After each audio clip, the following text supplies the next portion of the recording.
ಎಲ್ಲ ಪ್ರೀತಿಯ ವೀಕ್ಷಕರಿಗೆ ಸ್ವಾಗತ. ಲಾಸ್ಟ್ ಟೈಮ್ ಯಾರೋ AC ಬಗ್ಗೆ ತಿಳಿಸ್ಕೊಡಿ ಸರ್ ಅಂತ ಹೇಳಿದರು. ಬನ್ನಿ ಸರ್, ತಿಳಿಸ್ಕೊಡ್ತೀನಿ ಖಂಡಿತವಾಗ್ಲೂ. ಸ್ನೇಹಿತರೆ, ಕೀ ಹಾಕೊಳ್ಳೋಣ. ಡ್ಯಾಶ್ ಬೋರ್ಡಲ್ಲಿ ಲೈಟ್ ಆನ್ ಆಗಿದೆ. ಓಕೆ, AC ಬಗ್ಗೆ ಹೋಗೋಣ ಸ್ನೇಹಿತರೆ. ಎಲ್ಲ ಗಾಡಿಯಲ್ಲೂ ಸೇಮ್ AC ಇಲ್ಲೇ ಬರುತ್ತೆ. ಇದು ಮೊದಲಿಗೆ ಪಾಯಿಂಟ್ಸು 0 ಇದೆ, ಏನು ಗಾಳಿ ಬರ್ತಿಲ್ಲ. ಇದನ್ನು ಬರೀ 1 2 ಹಾಕಿದ್ರೂ ಕೂಡ ನಾರ್ಮಲ್ ಗಾಳಿ ಬರುತ್ತೆ ಹೊರಗಡೆಯಿಂದ. ಇದು ಫಿಲ್ಟರ್ AC ಆಗ್ತಿದೆ. ಇದು ಹಾಕಿದ್ರೆ 2 ಪಾಯಿಂಟ್ ಇದೆಯಾ, 3 ಪಾಯಿಂಟು, 4 ಪಾಯಿಂಟು. ಇದು ಡೈರೆಕ್ಟು ಮುಖಕ್ಕೆ ಹೊಡಿತಾ ಇದೆ. ಇದು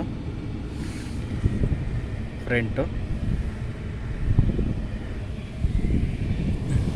ಬರ್ತಾ ಇದೆ AC ಗಾಳಿ.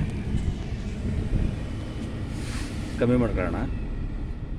ಇದು ಬರೀ ಮುಖಕ್ಕೆ ಹೊಡೆಯುತ್ತೆ. ಇದು ಮುಖ ಮತ್ತು ಕಾಲಿಗೆ ಹೊಡೆಯುತ್ತೆ. ತಣ್ಣ ಗಾಳಿ ಬರ್ತಾ ಇದೆ ಸ್ನೇಹಿತರೆ, ಕಾಲಿಗೂ ಕೂಡ. ನಂತರ ಇದು ಬರೀ ಕಾಲಿಗೋಸ್ಕರನೇ, ಕಾಲಿಗೆ ಹೊಡಿತಿರುತ್ತೆ.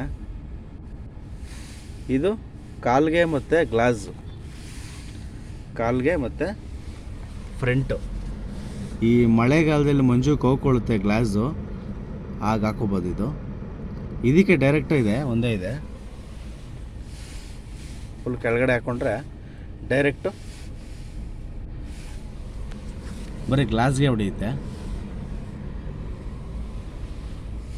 ಕೆಲವ್ರಿಗೆ ಅನುಮಾನ, ಸರ್ ಮಳೆಗಾಲದಲ್ಲಿ ಕೋಲ್ಡು AC ಹಾಕೋಬೇಕಾ ಇಲ್ಲ ಹಾಟ್ AC ಹಾಕೋಬೇಕಾ ಅಂತ. ತಿಳಿಸ್ಕೊಡ್ತೀನಿ ಸ್ನೇಹಿತರೆ. ಇದು ಕೋಲ್ಡ್, ಇದು ಫುಲ್ಲು. ಇದು ಬಿಸಿ ಗಾಳಿ ಬರುತ್ತೆ ಈ ಕಡೆ ತಿರ್ಸ ರೆಡ್ಡು. ನಾನು ಬಿಸಿ ಗಾಳಿನೂ ಹಾಕ್ಕೊತೀನಿ ಒಂದೊಂದ್ಸಲ, ಅಥವಾ ಬಿಸಿ ಜಾಸ್ತಿ ಆದರೆ ಚಳಿನೂ ಇದು ಕೋಲ್ಡು ಹಾಕ್ಕೊತೀನಿ, ತೊಂದರೆ ಇಲ್ಲ. ಎರಡೂ ಹಾಕೋಬೋದು ಸ್ನೇಹಿತರೆ. ಬೇಗ ಗ್ಲಾಸ್ ಡ್ರೈ ಆಗಬೇಕು ಅಂದರೆ ಬಿಸಿ ಹಾಕ್ಕೊಂಡ್ರೆ ಬೇಗ ಡ್ರೈ ಆಗುತ್ತೆ. ಕೋಲ್ಡು ಕೂಡ ಹಾಕೋಬೋದು, ಏನು ತೊಂದರೆ ಇಲ್ಲ. ಓಕೆ, ಆಫ್ ಮಾಡ್ತೀನಿ. ಇದು 0, AC ಆಫ್. AC ಬಗ್ಗೆ ಇದ್ದ ಡೌಟು ಹೋಯ್ತಲ್ಲ. ಓಕೆ, ಮತ್ತು ಸಬ್ಸ್ಕ್ರೈಬ್ ಆಗಿ ನಮ್ಮ ಚಾನಲ್ಗೆ. ಇನ್ನೂ ಮತ್ತಷ್ಟು ವೀಡಿಯೋಗಳಿಗಾಗಿ ಧನ್ಯವಾದಗಳು.